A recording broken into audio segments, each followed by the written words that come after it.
Well, hi guys, thanks very much for tuning in on how to predict and photograph the Northern Lights in Iceland.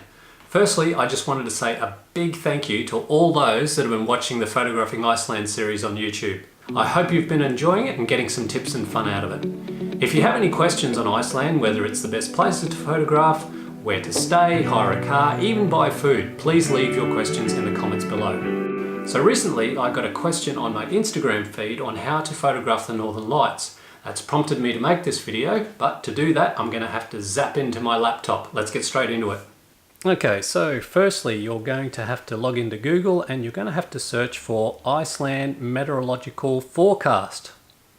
That'll take you through to the home page of the Icelandic Meteorological Forecast. And what we do is we click on that.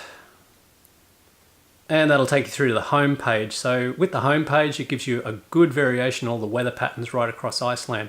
But we don't really want that one. What we need is the Aurora forecast section. Okay, so it'll bring you to this page. Now, you can see here that these green patches, basically down here, you've got dark light green. What that is the cloud formation over top of Iceland. Those white patches are the clear sections. Down the bottom, you've got the 3-day forecast. You can just scroll on through that, which is like Monday through to Tuesday, Wednesday. And so it's telling me that at the moment, there's an aurora forecast of 5, which is quite high. So that's going to be some good activity. And what you're going to look for after that is you're going to have to look for a space on that Iceland map, but there are some clear patches down the south. So that's probably where you need to aim to drive to. Wednesday's looking really good up the north. That's up near Lake Mavatten there. That's where you've got Godafoss waterfall, but unfortunately it's quite low. You might get a little bit of aurora activity. Always remember, look for that index up where the numbers are. Look for that. Anything over 3, I think, would be a good chance that you're going to see some aurora activity. 5 is very good. So yeah, scrolling through to Monday, through to Tuesday, we've got 4, but unfortunately it's a bit cloudy. Except for down the south there's a couple of clear patches. 4 being active, I'd be aiming at getting something like around that DC3 plane wreck, which is down that area. Anyway, that's one way of predicting the Northern Lights, and you can go to the Aurora Forecast section on the Iceland Meteorological Forecast Service. Another way to predict the Northern Lights is to use the Aurora Forecast app. You can find this on the App Store. It's pretty good for information. It gives you basically all the type of ratings. You can see there's some red activity there, which is giving you the KP index.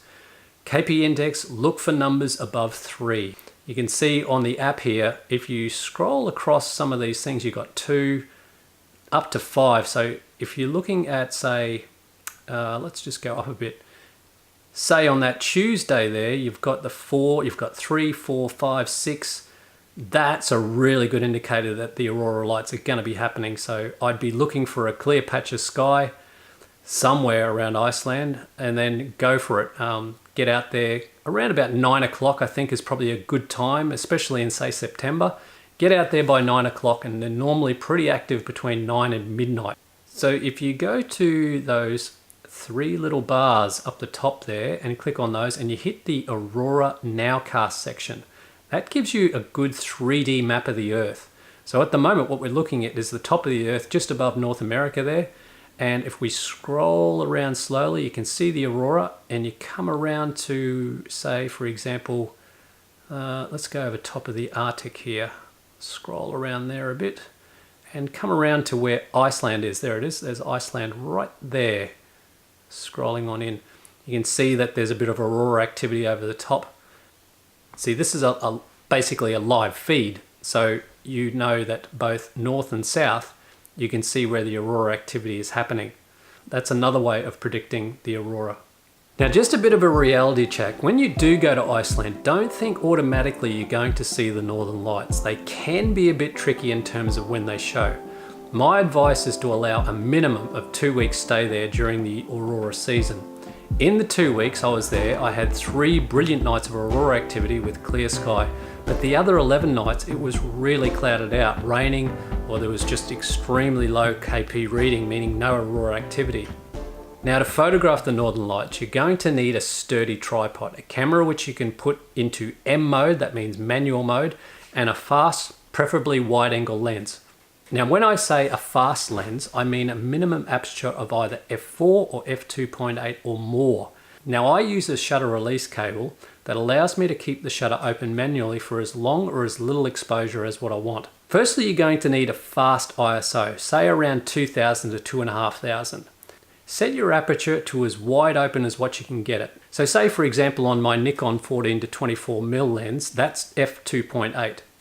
And then set your focus to infinity. Now, the all-important exposure time. In your exposure settings on your camera, switch to bulb mode. This allows you to manually have the shutter open for as long as you like. On average with Aurora, I aim at around 4 to 6 seconds.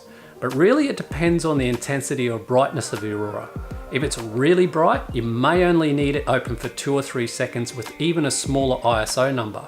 Any more than 6 or 7 seconds though, and you start to lose that definition of the ribbons in the Aurora and the sky and could turn into one big green pea soup like mist. So better to get those defining lines with shorter exposure times.